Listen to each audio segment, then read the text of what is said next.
বিভিন্ন ধরনের গান, ছোট গল্প, বড় গল্প, কবিতা ইত্যাদি নিয়ে আমাদের এই বিশেষ নিবেদন।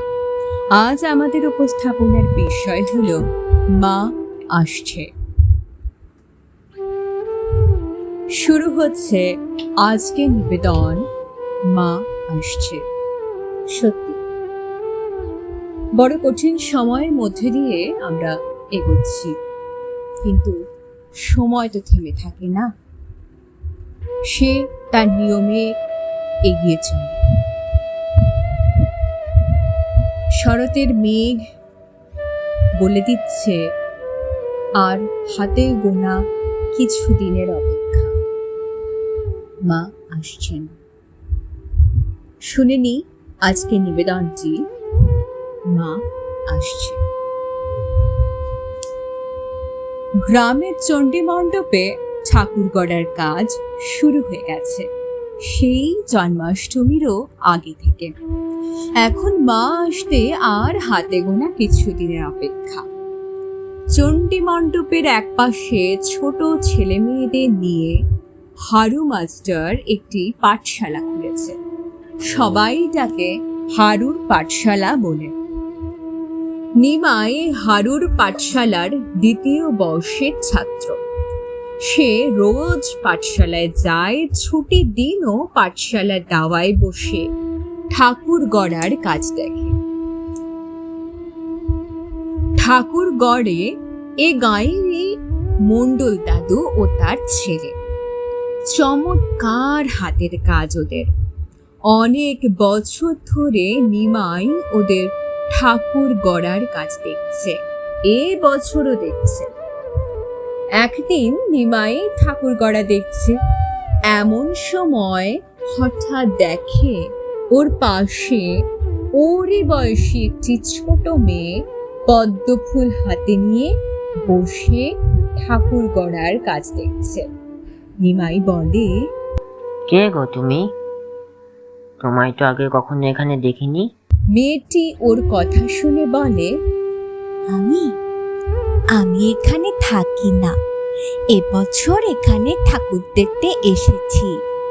তুমি কে গো? নিমাই তার নিজের পরিচয় দিলে মেয়েটি তার নাম বলে, আমি দুর্গা।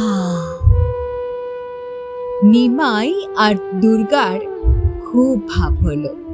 তারা রোজ চণ্ডী মণ্ডপে আসতে লাগলো প্রতিমা গড়া দেখতে। দুর্গা চণ্ডী মণ্ডপে আসার সময় নিমাইয়ের জন্য বিভিন্ন মুরগি, নাড়ু এসব নিয়ে আসতো। এখন খালি চক্ষুদান বাকি দেবীর। একদিন দুপুরে গোটা গ্রাম যখন ঘুমোচ্ছে, সেই সময় নিমাই আর দুর্গা চণ্ডী মণ্ডপে এসে বসে। হঠাৎ দুর্গা উঠে গিয়ে রং তুলি নিয়ে মায়ের চক্ষুদান করে দেয়। তা দেখে নিমাই বেশ ভয় পেয়ে যায়। সবাই তাদের বকবে এ কথা ভেবে। দুর্গা নিমাইকে নিয়ে কাশী বনে লুকিয়ে থাকে। বিকেলে মণ্ডল দাদু এসে এই দৃশ্য দেখে কাঁদতে কাঁদতে বলে, ওরে মা, তুই আমার ডাকে সাড়া দিয়ে নিজে এসে নিজে চক্ষু দান করে গেল রে মা। আমার বয়স হয়েছে, চোখে কম দেখি। আগের বছর চক্ষুদান সুন্দর করতে পারিনি বলে গুরু ঠাকুর কত কথা না শোনালেন। এবছর আবার নাতিটার শরীর ঠিক নেই, চোখে যেন এখন আর কিছুই দেখতে পারিনি। এত কিছু ভেবে নিজেই এলি রে মা। কণ্ঠরুদ্ধ হয়ে যায় আবেগে মণ্ডল দাদুর। মণ্ডল দাদুর কান্না শুনে গ্রামের লোক জড়ো হয়ে যায় চণ্ডী মণ্ডপে। সকলে দেখে দেবীর চক্ষুদান, এক অপূর্ব দৃশ্য। দুর্গা আর নিমাইও কখন যেন কাশবন থেকে বেরিয়ে চণ্ডী মণ্ডপে এসে দাঁড়িয়েছে। সকলে দেখল দুর্গার চোখের মতোই প্রতিমার চোখ। বাজলো তোমার আলো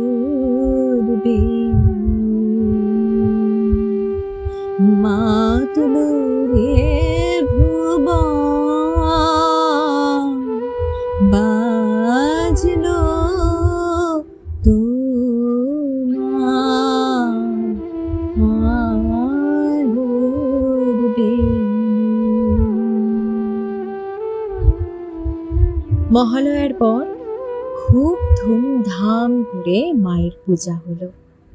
এবছর আরো আশেপাশের গ্রাম থেকে মানুষজন চণ্ডী মণ্ডপের পুজো ও প্রতিমা দেখতে এসেছিলেন। সকলেই যে শুনেছিলেন মা নিজে এসে নিজের চক্ষু দান করেছেন। পুজোর আজ দশমী। নিমাইয়ের খুব মন খারাপ আজ। দুর্গা রোজ ওর সঙ্গে চণ্ডী মণ্ডপে এসে পুজো দেখে গেছে, কিন্তু আজ সারা দিন দুর্গার দেখা পায়নি নিমাই। প্রতিমা বরণ শুরু হবে আর একটু পর থেকেই। নিমাই একাই চণ্ডী মণ্ডপে উঠে প্রতিমাকে মন ভরে দেখছিল। নেমে আসার সময় সে শুনতে পেল দুর্গা তাকে ডাকছে। পিছন ফিরে কাউকে দেখতে পেল না সে। দেখল প্রতিমার ভিতর থেকে শব্দ আসছে, নিমাই, আমি আজ চলে যাব, কিন্তু তোমার সঙ্গে আমি সব সময় থাকবো। তুমি যেখানেই যাও আমি তোমার পাশে আছি। মণ্ডল দাদুর কষ্ট দেখে তুমি আমাকে ডেকেছিলে। যে ডাকে আন্তরিকভাবে আমি তার ডাকে সাড়া দিই, তাই আমি তোমার সঙ্গে সব সময় আছি, তোমার এমন সুন্দর একটা মন থাকার জন্য।